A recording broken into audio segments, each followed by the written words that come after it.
What if the person who hated you the most in the world stood up at a family dinner and screamed that you were nothing but a gold digger, right in front of everyone who mattered to your husband? Picture this. A long mahogany table glowing under candlelight. Crystal wine glasses catching the flicker of flames. The smell of roasted lamb and rosemary hanging in the air. Laughter had just died down from some polite joke when Vanessa, my husband's older sister, slammed her palm on the table so hard the silverware jumped. "Stop pretending you love him," she said, voice slicing through the room like a blade. "Everyone here knows you only married my brother for his money and his house." The room turned graveyard silent. Forks hovered halfway to mouths. Ethan's mother, Patricia, froze with her napkin halfway to her lips. His cousins exchanged glances. Every single pair of eyes locked onto me, Sophia, like I was suddenly on trial for my entire existence. My cheeks burned. My heart slammed against my ribs, so hard I thought it might crack them. I opened my mouth to speak, but nothing came out. And in that suffocating quiet, no one noticed what Ethan did next. Before we continue with this video, please like, subscribe, and turn on the notification bell for updates. His hand moved slowly, deliberately. He reached inside his jacket, pulled out a single folded white document, and placed it gently on the tablecloth right between the bread basket and the gravy boat. The paper sat there like an innocent napkin, unnoticed by anyone except me. I stared at it, my stomach twisted, because I knew exactly what that document was. In a world where people tear each other apart over inheritance, bank accounts, and big houses, one quiet act was about to prove that real love doesn't need a prenup to survive, or maybe it does. But then my husband finally spoke. But before he spoke those words that would change everything, my mind raced back to where it all started. Let me take you back 6 years, to the exact moment this nightmare began. It was a rainy Tuesday afternoon in downtown Seattle. I was Sophia, a struggling waitress and part-time artist juggling 3 jobs just to keep a roof over my head. My tiny studio smelled of paint and ramen, and my bank account was always one bad tip away from zero. I was balancing a full tray of lattes through a crowded cafe when I slammed right into him. Hot coffee splashed across his crisp, white shirt. I panicked. "Oh my God, I'm so sorry." Instead of anger, Ethan flashed this warm, genuine smile. "Best spill I've had all day," he chuckled. We ended up talking for 2 straight hours right there at the table. He was an architect, the guy behind some of the city's most stunning homes. He had the big family mansion on the hill, the thriving business, the whole golden package. But what hit me hardest was how down-to-earth he stayed. No bragging. No flash. He just listened like my dreams actually mattered. Our first date was nothing fancy. Cheap pizza on a park bench and a long walk under streetlights. Sparks flew instantly. He made me feel seen, valued, alive for the first time in years.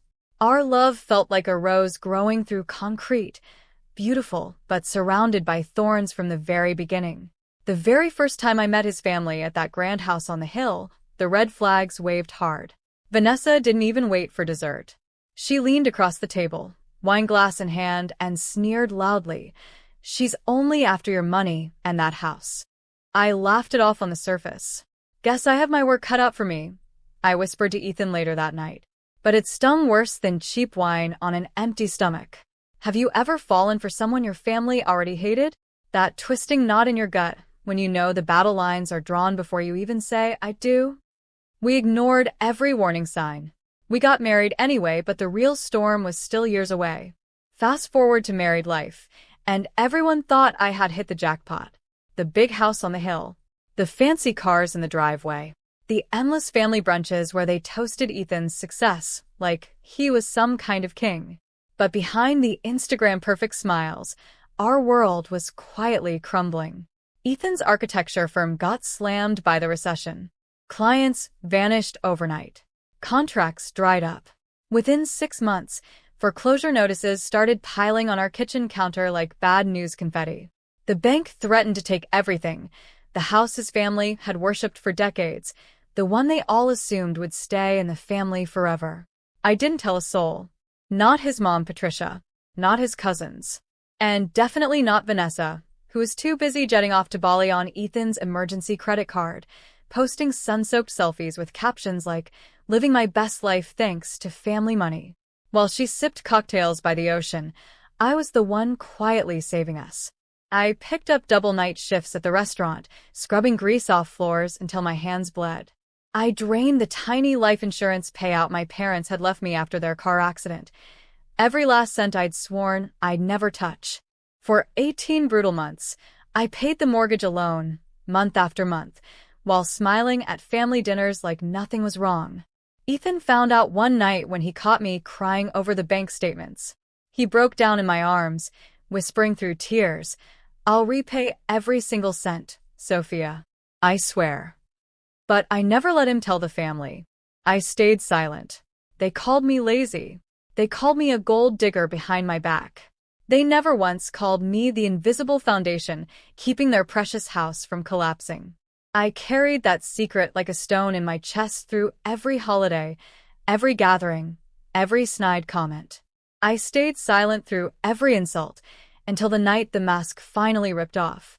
Then came the years that felt like walking barefoot across broken glass at every single family gathering.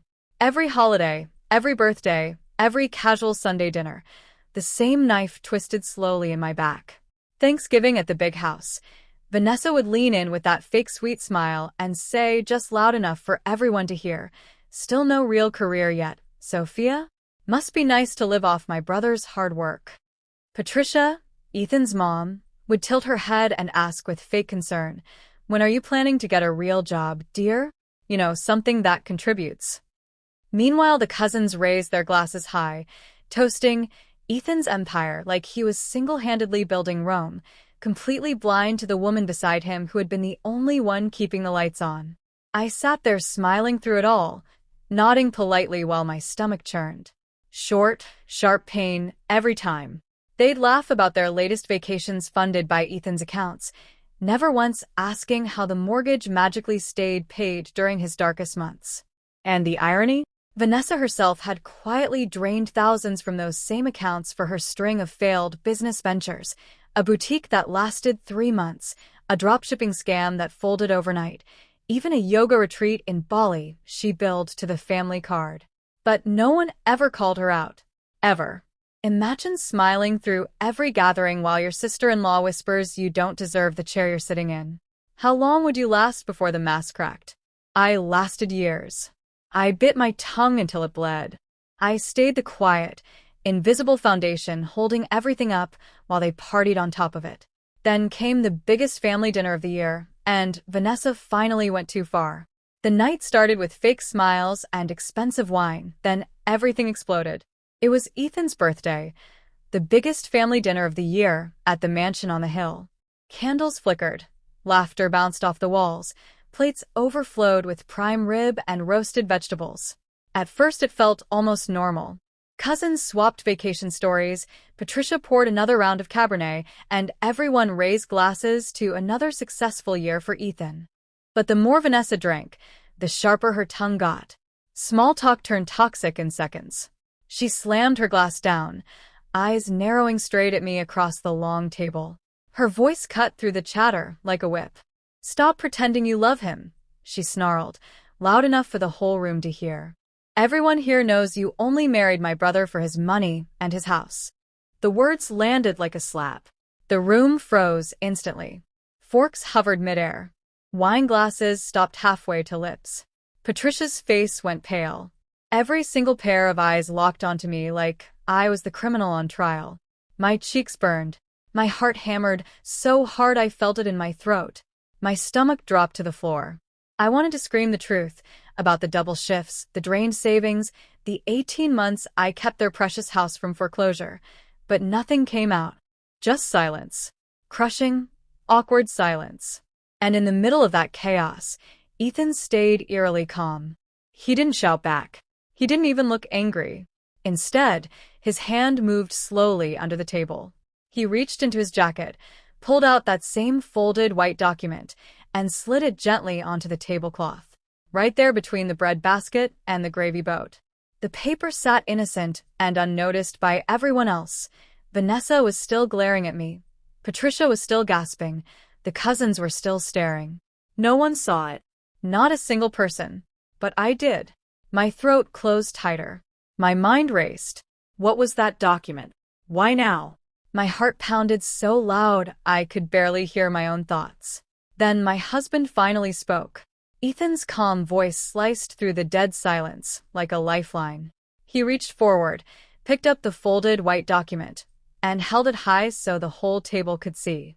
"Before you call my wife a gold digger one more time, Vanessa," he said steadily, "look at this." Every head turned. Vanessa's smug smile faltered. Patricia leaned in, confused. Ethan unfolded the paper slowly and began to read. "This is the prenup Sophia demanded before we ever said I do. She wrote it herself. 0 claim on my money. 0 claim on the house. 0 claim on anything I own now or in the future. She even added extra clauses to protect me in case my business ever failed. Because from day one she told me, 'I want you, not your wallet.'" The room went even quieter. Forks finally dropped. "But after the recession nearly took everything," Ethan continued, his voice cracking with emotion, "I secretly added a new addendum. I transferred the entire house, the accounts, everything into her name alone. Because she's the only one who fought for us when no one else did. She worked double shifts, drained her parents' life insurance, and kept this roof over our heads while the rest of you partied on my credit cards and called her lazy." Vanessa's face turned ghostly white. Patricia gasped, hand over her mouth, whispering, "Oh my God, Sophia, I'm so sorry." Tears stung my eyes as Ethan pulled me close right there at the table. "Remember that terrifying silence at the very beginning? The one where every eye judged me? It ended with the loudest truth in a room. Real love isn't measured in bank accounts or fancy houses. It's proven in the quiet sacrifices no one ever sees." If this story just restored your faith in love, smash that like button right now and subscribe for more jaw-dropping true stories. Drop a comment below. Have you ever been wrongly accused by family? I read every single one. Turn on notifications. Next week's story is even wilder.